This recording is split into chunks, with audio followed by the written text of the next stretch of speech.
Сұлуда сымбатты ханымдар, кезекті бұл видео сіздерге арналады. Бұл видеода бетіңізді ылғалдандыратын, оны қалыпқа келтіретін, нәрлендіретін, жұмсартатын, теп-тегіс жып-жылтыр ағартатын, керемет лифтинг эффект беретін маскамен бөлісетін боламын. Яғни үй жағдайында бар заттардан жасаймыз және нәтижесі міндетті түрде болады.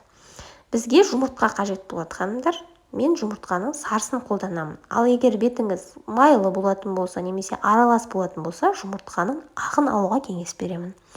Қазір бөліп аламыз жұмыртқаның сарысы мен ағын, яғни өзіңізге қажеттісін ыдысқа салып аласыздар. Кезекті қосатын компоненттерді сол затқа қосасыздар.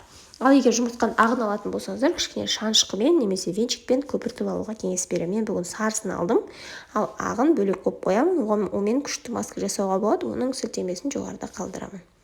Енді бізге екінші керек нәрсе ол қызанақ. Қызанақ бетке беретін пайдасы өте көп, және де ол ағартады, жеңіл пилинг эффект береді, бетіңізді қалыпқа келтіреді.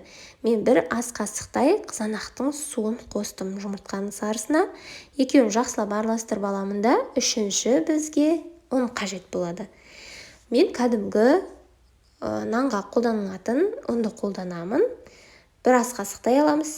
Сіз егерде крахмал болса, крахмал қоссаңыз болады, немесе күріш ұнын қоссаңыз болады. Бірақ бұл маскаде кәдімгі ұн қолданған өте керемет нәтиже береді.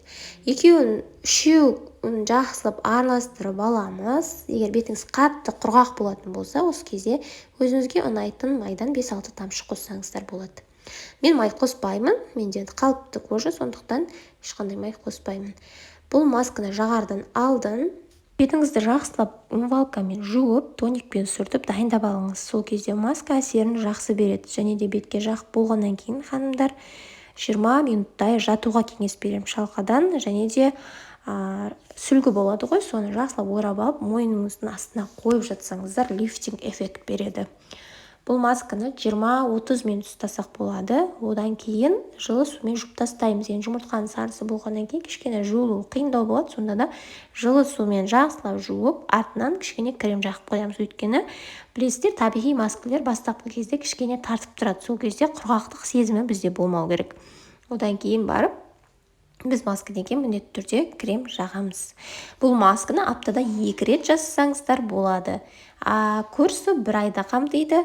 Әр жасаған сайын нәтижесін көріп бастайсыздар. Міндетті түрде жасап қойыңыздар. Нәтижесін комментарийда бөлісіп, менің каналыма тіркеліп қойыңыздар.